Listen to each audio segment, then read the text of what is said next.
What happened when Donald Trump demanded Jasmine Crockett be jailed live at the White House? Seconds later, she dropped evidence so explosive reporters gasped. Hit like, subscribe. The knockout comeback is unforgettable.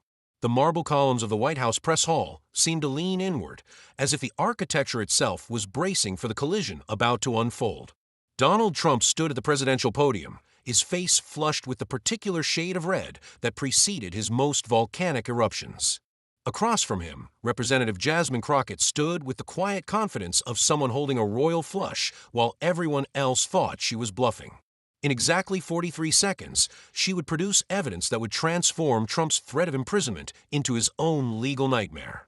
But first, she had to endure the full force of his attack, knowing that patience would make her counterattack devastating.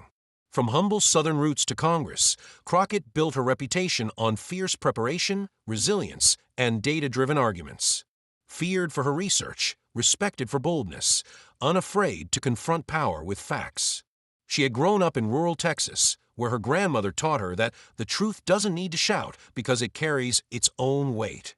That lesson had carried her through law school on scholarships, through years as a public defender, where she learned that evidence was the only currency that mattered in courtrooms, and finally to Congress, where she discovered that facts were weapons most politicians didn't know how to wield. Donald Trump represented the opposite philosophy. Former president, billionaire tycoon, power figure used to commanding rooms with arrogance and dominance. Known for outbursts, insults, and controlling press narratives, his confidence often silences challengers. He had built an empire not on truth, but on the appearance of truth, not on facts, but on the force of his personality. His method was simple: attack so relentlessly that opponents spent all their energy defending rather than advancing. Today, he would learn that some opponents don't defend, they document, they prepare, and they destroy. The White House press hall had been transformed into a gladiatorial arena, marble columns gleaming under the harsh glare of television floodlights that turned every shadow into stark contrast. Journalists from every major network crammed into rows of seats, their phones raised like digital periscopes, live streaming to millions on YouTube, TikTok, and Twitter simultaneously. The back of the room was packed with activists, some supporting Trump, others opposing him, all sensing that history was about to unfold in real time. The very air seemed charged with electricity, that particular tension that precedes moments that will be replayed for generations. The stakes transcended typical political theater. This wasn't just about Trump's escalating threats against his opponents or Crockett's political survival. This was about whether American democracy could withstand the weaponization of the justice system for political revenge. Trump had been promising to jail his enemies if returned to power, turning campaign rallies into revenge fantasies. Crockett had emerged as one of his primary targets, her effectiveness in Congress making her a threat to his narrative of victimhood. The nation watched, understanding that this confrontation would determine whether threats of imprisonment could silence political opposition or whether truth still had power in American discourse. The confrontation began with Trump's characteristic bluster. He had called this press conference specifically to address what he called traitors in Congress, and everyone knew he meant Crockett. She had been investigating his business dealings, his classified document handling, his attempts to overturn elections. Her committee work had been methodical, devastating, and worst of all for Trump, effective. The Department of Justice should arrest Crockett for disloyalty. Trump bellowed into the microphone, his voice carrying that particular edge that suggested he believed his own rhetoric. She's a radical left lunatic who has weaponized Congress against me, against America. Lock her up. Lock her up. Cheers erupted from his supporters in the room, the chant of "Lock her up" filling the marble hall with an echo that felt both familiar and chilling. Reporters scribbled furiously, some looking uncomfortable at the banana republic implications of a former president calling for the imprisonment of a sitting congresswoman. But Trump was just getting started. "She thinks she's smart, this Crockett," he continued, his hands making those characteristic gestures that had been memed a million times. "But we have evidence. Oh, we have such evidence. Financial crimes, abuse of power, probably treason. Definitely treason. The DOJ is looking into it. They're looking very strongly." Crockett stepped forward to the designated response podium, her movement calm and measured despite the hurricane of accusations being hurled at her. She began to speak, her voice steady. "Mr. Trump, these baseless accusations." But Trump wasn't finished. He interrupted with the force of someone who had never been taught to wait his turn. "Baseless? Baseless? You've been witch hunting me for years. You and your radical Democrat friends. But we know what you did. We have the receipts. You're going to jail, Crockett. Maybe not today, maybe not tomorrow, but soon. Very soon. Believe me." The imbalance in the room was palpable. Here was a former president, surrounded by security and sycophants, using the White House press room to threaten a congresswoman with imprisonment. Some of Trump's supporters laughed and cheered. Others shifted uncomfortably, perhaps remembering that America wasn't supposed to jail political opponents. The frustration among Crockett's supporters was visible. Clenched fists, worried expressions, whispered concerns about whether she could withstand this assault. Trump continued his tirade, each accusation more wild than the last. He claimed Crockett had taken bribes from China, that she had leaked classified information, that she was part of a deep state conspiracy to destroy America. His voice rose with each charge, spittle flying, as he worked himself into the kind of rage that had once terrified White House staff. "The FBI has been investigating her for months," Trump declared, though no such investigation existed. "They tell me, and these are serious people, very serious, they tell me she's the most corrupt member of Congress they've ever seen. Makes Biden look honest. Can you believe it? Worse than Biden." Murmurs filled the hall. Reporters exchanged glances. Even by Trump standards, this was extreme. The frustration in the room was building like pressure in a kettle. Viewers at home were whispering to their screens, will she fold or fight back? The power dynamic seemed impossibly skewed, a former president with all his resources against a freshman congresswoman. David versus Goliath, but Goliath had the microphone and the mob. Crockett raised her hand, a simple gesture that somehow commanded attention. The murmurs died down as she reached into her briefcase with the deliberate calm of someone about to play a winning hand. She pulled out a tablet, her fingers navigating to a file with practiced ease. The room held its breath. "Mr. Trump," she said, her voice cutting through the tension like a blade through silk, "before you continue with these false accusations, perhaps we should hear what the Department of Justice actually has to say." She pressed play on the tablet, connecting it to the room's audio system. Suddenly, the voice of the current Attorney General filled the marble hall, clear and official. "After thorough investigation, Representative Crockett has been completely cleared of any wrongdoing.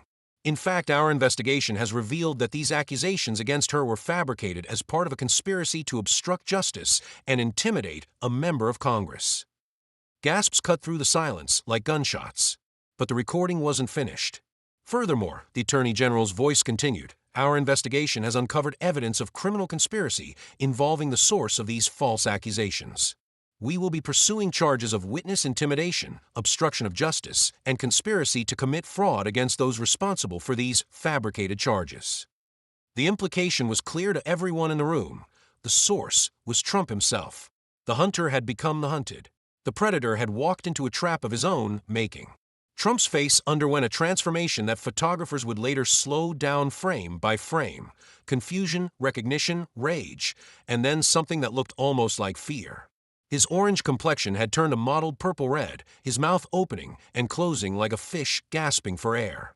Crockett turned to face him directly, her eyes locked on his with the intensity of a prosecutor who had just presented the killing evidence. The entire room seemed to hold its breath for what she would say next. When she spoke, her voice carried the weight of truth that no amount of bluster could overcome. "You can send all the threats you want. Truth walks free, even when you can't." The hall erupted like a volcano that had been building pressure for years. Cameras zoomed in on Trump's frozen face, catching the exact moment when his bravado shattered. Reporters leaped from their seats, some literally running to file their stories. Applause and shouts echoed through the marble chambers, not partisan cheering, but the kind of spontaneous reaction that occurs when people witness something extraordinary. The line, "Truth walks free, even when you can't," was devastating on multiple levels. It referenced Trump's own legal troubles, his multiple indictments, his potential imprisonment. It suggested that while he was trapped by his lies, she was liberated by truth. It was elegant cutting, and most importantly, it was true. Trump stood at the podium, his mouth still moving, but no sound emerging. His advisors had rushed to his side, whispering urgently, some pulling at his arm to get him away from the microphones.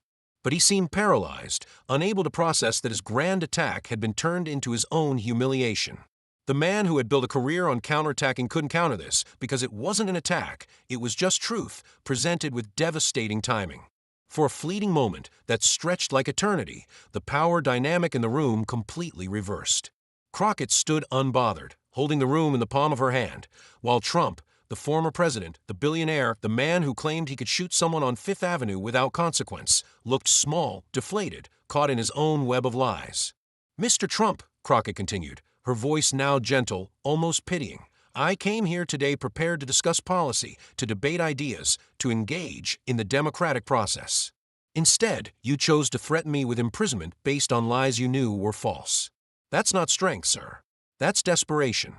And desperation from someone in your position, with your history, is dangerous for democracy." She pulled out another document from her briefcase, holding it up for the cameras to see. "This is a cease and desist order from the Department of Justice, warning against any further attempts to intimidate members of Congress with false accusations. It specifically names you Mr. Trump. You're not above the law, no matter how many times you claim to be." The revelation sent another shockwave through the room. Not only had Trump's accusations been false, but he was now under legal warning to stop making them. The predator had been muzzled by his own intended prey. Journalists rushed to tweet the extraordinary reversal. White House history just rewrote itself. The phrase would trend within minutes, capturing the sense that something fundamental had shifted in the power dynamics of American politics.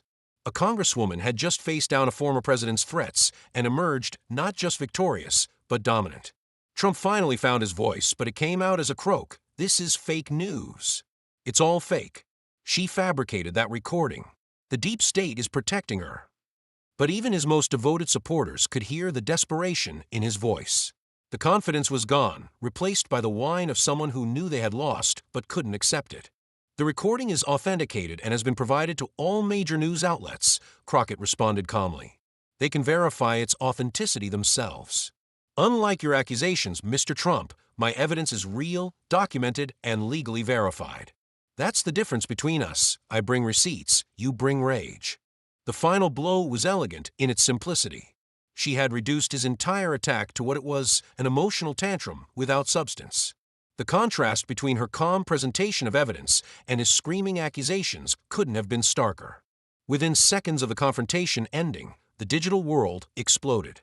#TruthWalksFree rocketed to the top of worldwide trends faster than any political hashtag in history. The phrase transcended partisan boundaries. Even some Trump supporters had to admit the line was devastating. It became instantly iconic, the kind of phrase that would appear on T-shirts, protest signs, and in history books. TikTok creators worked at lightning speed, creating edits that juxtaposed Trump yelling, "Jail her," against Crockett's calm evidence drop. One video, set to dramatic orchestral music, showed Trump's face getting progressively redder with each accusation, then cutting to Crockett's serene expression as she played the DOJ recording. It garnered 10 million views in its first hour. The memes were instantaneous and brutal. One showed Trump holding empty handcuffs with the caption, "When you try to arrest someone, but arrest yourself instead." Another depicted Crockett as a chess master, moving a piece labeled truth to checkmate a king labeled lies. The image of Trump's frozen, shocked face became the new standard for expressing complete defeat, replacing previous memes with its perfect capture of hubris meeting reality. Twitter became a battlefield of analysis and amazement. She let him dig his own grave, then handed him the shovel to fill it in. One viral tweet observed, "This wasn't just a clapback, this was a legal execution performed with surgical precision." Even conservative commentators struggled to defend Trump, with one Fox News contributor admitting on air he walked right into that one. She played him like a piano. YouTube clips of the confrontation broke platform records, with the full exchange becoming the most-watched political video in the platform's history. Reaction videos proliferated at an unprecedented rate, with everyone from legal experts to comedians to ordinary citizens recording their responses. One reaction video from a law professor went viral itself as she broke down the legal implications of what had just occurred. Trump didn't just lose an argument, he potentially incriminated himself on live television. The phrase "truth walks free" entered the cultural lexicon immediately. It appeared on protest signs within hours. Activists adopted it as a rallying cry. Even corporate brands tried to capitalize on it, though most were roasted for their attempts. The phrase transcended politics to become a statement about integrity in the face of power. Late-night comedians had material for months.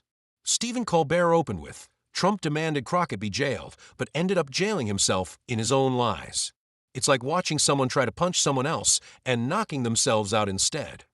Trevor Noah created an entire segment called Truth Walks Free, examining how Crockett had weaponized facts against fiction. Saturday Night Live's Cold Open featured the confrontation, with the actor playing Trump literally shrinking as Crockett spoke, ending up as a tiny figure screaming from the podium. News networks struggled to keep up with the implications of what had occurred. CNN's legal analysts spent hours discussing the potential criminal implications of Trump's false accusations. MSNBC focused on the political ramifications, with one commentator calling it the day Trump's threats stopped working. Even Fox News, typically supportive of Trump, had to acknowledge the devastating effectiveness of Crockett's response. The international press treated it as a moment of American redemption. European newspapers, which had watched America's democratic norms erode with alarm, celebrated Crockett's stand as proof that the system still had defenders. American democracy's immune system still works, read one headline from The Guardian. Le Monde called it the day truth defeated tyranny in Washington. For Donald Trump, the aftermath was catastrophic. His attempt to intimidate Crockett had backfired so spectacularly that even his most loyal supporters began questioning his judgment. Republican politicians who had been considering endorsing him suddenly found reasons to stay neutral. Major donors quietly withdrew their support, not wanting to be associated with someone who had been so thoroughly exposed. Within days, the Department of Justice announced they were investigating Trump's false accusations as potential witness intimidation and obstruction of justice. The cease and desist order Crockett had revealed became a major legal problem for Trump, as any further attacks on her could result in immediate legal consequences. His lawyers reportedly begged him to stop talking about her entirely, though Trump's ability to follow legal advice remained questionable. Trump tried to recover through his Truth Social platform, posting increasingly unhinged claims that the entire confrontation had been staged, that Crockett was a deep state asset, that the DOJ recording was fabricated by AI. But each desperate attempt to rewrite the narrative only emphasized how thoroughly he had been defeated. His posts received fewer engagements as even his supporters grew tired of the excuses. For Jasmine Crockett, the confrontation was transformative. She went from being a relatively unknown freshman representative to a national figure, the woman who had faced down Trump's threats and emerged victorious. Speaking requests flooded her office at a rate her staff couldn't process. Book publishers offered seven-figure advances for her story. Universities invited her to teach courses on standing up to authoritarianism. But more importantly, her legislative work suddenly had unprecedented support. Bills she had been championing gained co-sponsors from both parties. Her investigations into corruption received additional funding and resources. She had proven that truth backed by evidence could defeat threats backed by nothing, and Congress rewarded that courage with real power. The confrontation also marked a turning point in how politicians dealt with Trump's threats. The Crockett method, letting him make wild accusations, then destroying them with evidence, became the template for dealing with his attacks. Politicians began coming to hearings with tablets full of recordings, documents, and evidence, ready to counter false claims with facts. Young politicians, especially women and people of color who faced disproportionate threats, studied the confrontation as a masterclass in handling intimidation. Training programs began including it as required viewing, with instructors breaking down Crockett's technique, the patience, the preparation, the perfect timing of the revelation, and most importantly, the devastating simplicity of the closing line. The long-term impact extended far beyond individual careers. The confrontation had proven that threatening political opponents with imprisonment, a hallmark of authoritarian regimes, wouldn't work in America as long as people like Crockett were willing to stand up with truth as their weapon. It marked a turning point in the resistance to authoritarianism, showing that democracy's defenders didn't need to match the volume of its attackers, just their preparation. Legal scholars began citing the confrontation in papers about the weaponization of the justice system and the importance of evidence in public discourse. Crockett versus Trump, as it became known in academic circles, was analyzed as a case study in how democratic norms could be defended through strategic revelation of truth rather than rhetorical combat. The phrase "truth walks free" became more than just a viral moment, it became a philosophy. Organizations dedicated to government transparency adopted it as a motto. Journalism schools taught it as a principle. It appeared in courtrooms where lawyers fought against false prosecutions, in boardrooms where whistleblowers exposed corruption, in classrooms where teachers encouraged students to value facts over rhetoric. Years later, Historians would mark this moment as pivotal in American democratic history. It was the day when threats of imprisonment, the ultimate authoritarian tool, were defeated not by counter-threats or political maneuvering, but by simple, documented truth presented with perfect timing. The image of Trump's shocked face as Crockett delivered her line became as iconic as any photograph in political history, a perfect capture of the moment when bluster met substance and lost. The confrontation also highlighted the evolution of political combat in the digital age. Crockett hadn't just won an argument, she had created a moment designed to be clipped, shared, and remembered. She understood that in modern politics, the viral moment was worth more than hours of debate. Her 8-second response would be seen by more people than would ever watch the full press conference. But perhaps the most profound impact was on the American psyche. Millions of citizens who had watched democracy being attacked, who had seen norms shattered and institutions threatened, witnessed someone stand up and win not through force or volume, but through preparation and truth. It was a reminder that democracy's greatest strength wasn't in its ability to shout down opponents, but in its capacity to reveal truth in ways that authoritarianism never could. The White House press hall, which had hosted countless historic moments, added another to its collection.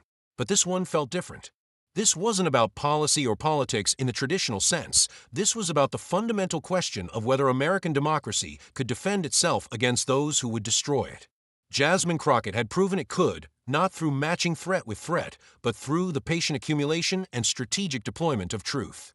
As one viral tweet perfectly summarized, Trump threatened her with jail. She threatened him with truth. Guess which one was scarier? The confrontation had lasted less than 10 minutes. Its impact would last generations. In those few minutes, Jasmine Crockett had not just defended herself, she had defended the principle that in democracy, truth was the ultimate power, and those who wielded it skillfully could defeat any threat, no matter how powerful the source. You can send all the threats you want. Truth walks free, even when you can't. Those 11 words would echo through American history as proof that sometimes the perfect response to authoritarian threats isn't defiance or anger. It's simply showing the evidence and letting truth do what truth does, set people free while trapping liars in their own deceptions. Trump had come to that press conference to destroy Jasmine Crockett. Instead, she had destroyed the very idea that threats could silence truth. And in doing so, she had given democracy its battle cry for a new era. Truth walks free.